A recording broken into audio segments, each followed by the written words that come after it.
Hamını salamlayırıq. Bugünkü növbəti sessiyanı, İctimai Palatanın növbəti sessiyasını açıq elan edirik. Zahir edilməsi nəzərdə tutulub. İctimai Palatanın vəzifələri.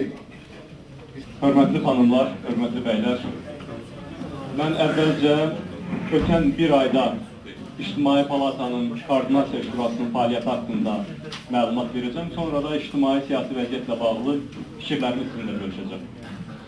Əvvəla, ötən ay ərzində İctimai Palata bizim əvvəlcədən şərtləşdiyimiz kimi daha çox ayrı-ayrı təbəqələrin problemlərinin ictimai müzakirəsini təşkil edib.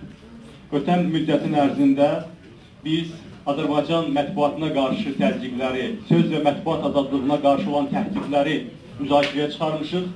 Məruzəçi Mehman Əliyev olub. Sonra biz Azərbaycan hakimiyyətinin Avropa ilə münasibətlərindəki problemləri müzakirəyə çıxarmışıq. Xüsusi olaraq Avropa strukturlarına olan inteqrasiya prosesinin süni şəkildə əngəllənməsi ilə bağlı ictimai dinləmələr təşkil etmişik və politolog Leyla xanım Əliyeva məruzəçi olub. Sonra biz Azərbaycanda 10 minlərlə insanın mülkiyyət hüququnun kütləvi şəkildə əlindən alınması ilə bağlı ictimai dinləmələr keçirmişik və yenə də bu sahənin gözəl bilən hüquq müdafiəçisi Leyla xanım Yunus məruzəçi olub. Sonra biz ictimai vəsaitlər üzərində, neft fondu üzərində ictimai nəzarəti müzakirəyə çıxarmışıq. İctimai Palatanın 2 komissiya sədrinin Mirvari xanım və Qubad bəyin məruzələrini dinləmişik. Biz ay ərzində 4 dəfə belə ictimai dinləmələr keçirmişik. Məhbuslarımızın talihi gündəmdə olub, məhkəmə prosesi, o cümlədən gənclərin piketi keçirilib. İctimai Palatanın təşkilatlanması gündəmdə olub. Daha bir neçə rayonda İctimai Palatanın yerli rayon təşkilatları təsis olunub. Bir çox rayonlarda yeni toplantılar, ikinci toplantılar keçirilib və yüzlərlə insan ötən ayın ərzində İctimai Palatanın müxtəlif təşkilatlarına qoşulublar. Biz bütün ay ərzində müzakirələrimizdə təşkilatlanma, yeni komissiyaların formalaşdırılmasını diqqətdə saxlamışıq. Bir çox komissiyalarla bağlı müzakirə aparmışıq. Düzdür, hələlik ümumi razılıqla sizə bir təkliflə çıxış eləmişik, amma başqa komissiyalarla bağlı da müzakirələrimiz davam edib. Amma biz çoxdan sizin təklif elədiyiniz İctimai Palatanın Gənclər Komitəsinin yaradılması haqqında qərar vermişik. Hesab edirəm ki, bu İctimai Palatanın qəbul etdiyi Koordinasiya Şurasının mühüm qərarlardan biridir. Gənclərin İctimai Palata ətrafında daha çox səfərbər olunmasına yönəlmiş bir qərardır. Koordinasiya Şurası ölkənin ictimai-siyasi həyatında olan ən müxtəlif aktual məsələlərlə bağlı cari bəyanatlarla çıxış edib İctimai Palatanın mövqeyini ictimaiyyətə çatdırıb. Bu barədə də məlumatlısınız, mən o bəyanatların hamısını sizə sadalamaq istəmirəm. Əvvəlcədən nəzərdə tutulmuş iş prinsiplərinə uyğun olaraq bir ay ərzində fəaliyyət göstərmişik. İndi isə mən ölkədəki hazırda mövcud olan ictimai-siyasi vəziyyətlə bağlı dəyərləndirmə etmək istəyirəm. Hörmətli xanımlar, hörmətli bəylər, Azərbaycan hökuməti hər şey eləyir ki, Azərbaycan xalqının həyatı bu ölkədə çətinləşsin. Hər şey eləyir ki, Azərbaycan xalqının bu hökumətdən narazılığı artsın. Elə bu günlərdə biz hamımız Azərbaycanda növbəti dəfə qiymət artımını müşahidə elədik. Və bir çox mütəxəssislər, ekspertlər güman eləyirlər, proqnozlaşdırırlar ki, bu hələ başlanmışdır. Azərbaycanda yeni bir qiymət artımı dalğası başlanır. Biz onun şahidiyik ki, Azərbaycanın pulları nəyə desən xərclənir, hətta dünyanın hədəfində olan diktatorlardan birinin xilası üçün də Azərbaycanda pul tapılır, amma 20 il ərzində Sovet dövründən qalmış əmanətlər Azərbaycanlılara qaytarılmır. Biz bunun şahidiyik. Biz bunu görürük ki, indiyə qədər əgər Azərbaycan hakimiyyətini müxalifət, dünya mətbuatı ifşa edirsə, indi artıq təbiət də ifşa edir. Bir balaca havaların soyulması kifayət elədi ki, Azərbaycan hökumətinin bütün fəaliyyəti iflic oldu. Heç nə eləyə bilmədilər. Tam fərasətsiz, qabiliyyətsiz, çərişdəsiz olduqlarını ortaya qoydular. Və Azərbaycan hökumətinin 20-yə qədər ölkəyə enerji satan, dünyada enerji mənbəyi kimi tanınan bir ölkənin öz xalqını qışa hazırlamadığı, xalqının qeydinə qalmadığı, onun ən təbii ehtiyaclarını, istiliyə, qaza, enerjiyə olan ehtiyaclarını belə ödəmək haqqında düşünmədiyini ortaya qoydu. Biz Azərbaycan hökumətinin öz vətəndaşları ilə əmlak savaşı apardığının fərqindəyik. 10 minlərlə insanın evi dağıdılır, sözün birbaşa mənasında. 10 minlərlə insanın əmlakı əlindən alınır. Biz bunun da şahidiyik və hər şey edilir ki, Azərbaycan vətəndaşları kütləvi şəkildə narazı salınsın Azərbaycan hökumətindən. Amma Azərbaycan vətəndaşları da artıq reaksiya verməyə başlayıblar. Biraz obrazlı desək, artıq aşağılar da əvvəlki qaydada yaşamaq istəmədiklərini ortaya qoyurlar. Vaxt var idi ki, yalnız müxalifət səsini qaldırırdı bu ədalətsizliyə, bu zülmə. Sonradan vəziyyət dəyişdi. Gənclərin simasında yeni qüvvələr çıxdılar ortaya.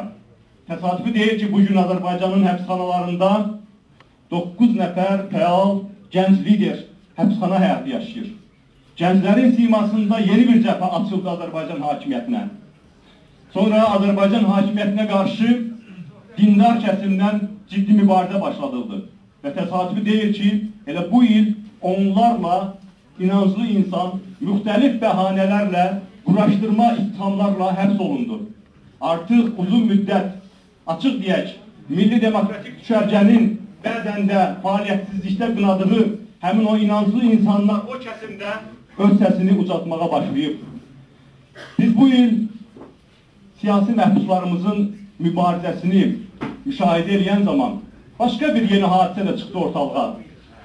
Məlum oldu ki, Azərbaycanın müstəqil vəkilləri, hüquqşünasları yeni bir cəbhə açıblar Azərbaycan hökumətinə qarşı. Azərbaycan cəmiyyəti başlayıb Azərbaycan hökumətinə etiraz etməyə və son bir ayda artıq bu sıraya daha bir qüvvə də öz imzasını attı. Mən Azərbaycan Ziyalılar Forumunun artıq biz susa bilmərik bəyanatını yadınıza salıram. Artıq ölkədə elə bir vəziyyət yaranıb ki, özlərinin dediyi kimi müxtəlif səbəblərdən 15-20 il susmuş insanlar artıq susa bilmirlər. Və Azərbaycan cəmiyyətinin ən müxtəlif kəsimləri öz etirazlarını ifadə edirlər. İnsanlar kütləvi şəkildə ya Patandartda olduğu kimi gecənin birində küçələri doldurur, ya yolları kəsir bağlayır, ya tətil aksiyalarına başlayır. Uzun illərdən bəri mən Azərbaycanda tətil aksiyalarının keçirilməsini, fəhlələrin öz haqları uğrunda mübarizəyə qoşulmasını müşahidə etməmişdim. Amma indi görünür ki, cəmiyyətin ən müxtəlif təbəqələri baş verənlərə adekvat münasibət bəsləməyə başlayıblar. Və bütün bunların hamısı elə bir şəraitdə baş verir ki, dünya çox sürətlə dəyişir. Baxın, yalnız bir ayın ərzində dünyada nə qədər dəyişiklik oldu. Yemen xalqının apardığı mübarizə uğurla nəticələndi. Yemen müxalifəti öz koalisyon hakimiyyətini formalaşdırır. Biz bu günlərdə İslahat yolu ilə demokratiyaya keçidin başqa bir nümunəsini Mərakeşdə gördük. Mərakeşdə xalqın etirazlarına cavab olaraq kral öz hakimiyyətinin böyük bir hissəsini parlamentə və hökumətə verdi, demokratik seçki keçirdi və formal olaraq dövlət başçısı qalsa da hakimiyyəti artıq oradakı müxalifət partiyası formalaşdırdı. Biz hətta Küveyt kimi bir ölkədə insanların qətiyyətli mübarizəsindən sonra hökumətin buraxıldığını gördük. Biz hətta demokratiyanın ucqar bir maya gedib çıxmaqda olduğunu müşahidə elədik. Biz Suriyaya qarşı bütün dünyanın artıq qətiyyətli mövqe ortaya qoymasının şahidi olduq bu müddətin ərzində. Və həqiqətən də dünya çox sürətlə dəyişir. Baxın, cəmi bir il bundan qabaq kim ağlına gətirə bilərdi ki, bir ildən sonra dünyada insan haqları ilə bağlı, demokratiyanın inkişafı ilə bağlı ən qətiyyətli qərarları Ərəb ölkələri liqası verəcək. Düşünə bilərdiniz bir il bundan qabaq bunu. Görün, nə qədər böyük sürətlə dünya dəyişir. Və indi mən sizə deyim ki, əgər bir müddətdən sonra siz Dünya İslam Təşkilatının, İslam Dövlətləri Təşkilatının, hətta Afrika Birliyinin demokratiya və insan haqları tələbi ilə qərarlar qəbul eləməsini görəndə təəccüblənməyin. Artıq bütün bu demokratikləşmə qlobal xarakter alıb. Nəinki Avro-Atlantik məkanın imtiyazı olmaqdan çıxıb, dünyanın bütün ucqarlarına yayılmaqdadır. Amma Azərbaycan hökuməti, Azərbaycandakı sülalə hakimiyyəti bütün bunların hamısını görünməzliyə vurur. Heç bir nəticə çıxarmır. Baxın, bunların çıxardığı nəticə nədən ibarətdir? Bunların çıxardığı nəticə yenə də rejimi sərtləşdirmək. Nələr eləyirlər? Siyasi partiyalar haqqında qanuna mürtəci dəyişikliyə hazırlaşırlar. İstəyirlər ki, əslində de facto çalışdıqları tək partiyalı sistemi de jure rəsmiləşdirsinlər. Yəni, bütün real müxalifəti sıradan çıxarmağa cəhdlər düşünürlər. Bunu bacarmazlar. Amma bu barədə düşünürlər. Bunun özü bir mühüm bir əlamətdir. Sonra nə eyniyirlər hakimiyyətlərini saxlamaq üçün? Azərbaycan dindarlarına qarşı sanki bir savaş elan ediblər. Mənə məlumat verdilər ki, xüsusən də bu günlərdə Azərbaycanın inanclı insanlarının dini mərasimlərlə məşğul olduğu bu günlərdə məscidlərə hücumlar olur. İnanclı insanlara qarşı təzyiqlər edilir. Ümumiyyətlə, çox ciddi həbslər başlanılır bu sahədə. Azərbaycan mətbuatını sıxışdırmağa çalışırlar. Bilirsiniz, artıq bir qədər fasilədən sonra yenə də həbsxanada bir baş redaktor var. Başqa qəzetlərə qarşı məhkəmə işləri təzədən bərpa olunur. Yəni, Azərbaycan hökuməti bütün ətrafında baş verənlərdən heç bir nəticə çıxarmır. Yaxşı, başa düşdük. Bizim dediklərimizə inanmırsınız. Bizimlə müxtəlif düşərgədəsiniz. Axı, əqidədaşınız Bəşər Əsəd də sizə xəbərdarlıq etdi ki, inqilabı dəyişikliklərin ünvanı keçmiş Sovet məkanına doğru gedir. Heç olmasa ona inanmalısınız. Amma xeyr, nəticə çıxarmaq fikirləri yoxdur. Ona görə ki, Azərbaycan xalqının səbrinə çox güvənirlər. Ona görə də mən sizlərə müraciət edib demək istəyirəm ki, hörmətli xanımlar və bəylər, İctimai Palatanın fəalları, bizim ardıcıllarımız, dünyada gerçəkdən də böyük hadisələr baş verir. Və o böyük dəyişikliklər bizim sərhədlərimizə yaxınlaşır. Bunlar çox progressiv tendensiyalardır. Amma bunlar bizi arxayınlaşdırmamalıdır.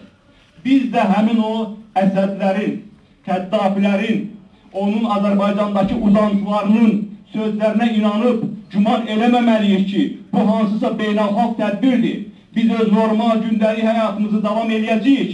Kimsə gəlib bizim əvəzimizdə Azərbaycanda da demokratik dəyişikliklər eləyəcək. Xeyr, dünya bugün demokratiyaya dəstək verir.